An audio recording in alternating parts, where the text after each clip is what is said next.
Hello. അപ്പോൾ നമ്മൾ പോണത് ഗുരുവായൂർക്കാണ്. രണ്ടാൾക്കാരെ കാണാനാണ്. എനിക്ക് സ്പെഷ്യലായിട്ടുള്ള രണ്ടാൾക്കാരെ കാണാനാണ് പോണത്.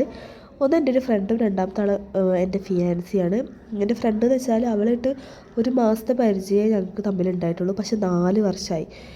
ഇപ്പോഴും അന്ന് എങ്ങനെയായിരുന്നു അതേപോലെ തന്നെയാണ് അവൾ ഇപ്പോഴും എൻ്റെ കൂടെ നിൽക്കുന്നത്. എൻ്റെ ഏതൊരു ഘട്ടത്തിലും എൻ്റെ കൂടെ നിന്നിട്ടുണ്ട്. സങ്കടമായിക്കോട്ടെ സന്തോഷമായിക്കോട്ടെ.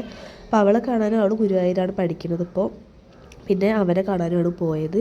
അങ്ങനെ പോയി ഫസ്റ്റ് തന്നെ എത്താന്ന് പറഞ്ഞാൽ ഫിയാൻസിയാണ്. അവൻ എത്താത്തതുകൊണ്ട് ഞാൻ അവിടെ ഇരുന്നിട്ട് ഒരു കണ്ണൂരപ്പം ചായയും കുടിച്ചു. ആ ചേട്ടൻ എന്തോ അവിടെ എടുക്കാൻ വേണ്ടി വന്നതാണ്. ഞാൻ ഇപ്പോൾ വീഡിയോ ഇട്ട് കഴിയുമ്പോഴാണ് ഇങ്ങനത്തെ ഒരു ഷോട്ട് തന്നെ കാണുന്നത്. പിന്നെ ഞങ്ങൾ ഫസ്റ്റ് ആവാൻ വന്നതിന് ശേഷം പോയത് ആനക്കുട്ടിയിലാണ്. ചെറുപ്പത്തിൽ പോയപ്പോൾ കിട്ടിയൊരു ഭംഗി എനിക്ക് കിട്ടിയില്ല. എനിക്കറിയില്ല എന്താ കാരണം എന്ന്. പിന്നെ എനിക്ക് വയ്യാത്തതുകൊണ്ട് തന്നെ നല്ലതാണ് കരിക്ക് കുടിക്കുന്നത് പറഞ്ഞിട്ട് എനിക്ക് കരിക്ക് വാങ്ങി തന്നു. പിന്നെ ഞങ്ങൾ സ്റ്റുഡിയോ പോയി കുറച്ച് ഡ്രസ്സ് എടുക്കാൻ. അവൻ്റെ വകയായിരുന്നു ഡ്രസ്സൊക്കെ. ഞാൻ അതെടുത്തു. എനിക്ക് വേണ്ടിയിട്ട് പാൻറ്റൊക്കെ നോക്കുക കേട്ടോ. ഒരു പാൻറ്റൊക്കെ എടുത്തു. അങ്ങനെ അത് കഴിഞ്ഞതിന് ശേഷം ഞങ്ങൾ ബില്ലൊക്കെ അടിച്ചു.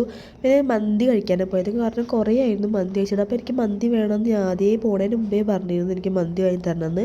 പിന്നെ മന്തി കഴിക്കാൻ പോയി. നല്ല മന്തി ആയിരുന്നു. പക്ഷേ എനിക്ക് കഴിച്ചു നന്നായിട്ട്. പക്ഷേ അത് ആസ്വദിച്ച് കഴിക്കാൻ പറ്റിയില്ല ഗൈസ്. എന്താ അറിയില്ല. അത് കഴിഞ്ഞിട്ട് എൻ്റെ ഫ്രണ്ടിനെ കണ്ടു. പിന്നെ ഞങ്ങൾ കുറേ സംസാരിച്ചു. അപ്പോൾ അത്രയേ ഉള്ളൂ കേട്ടോ. ബായ്.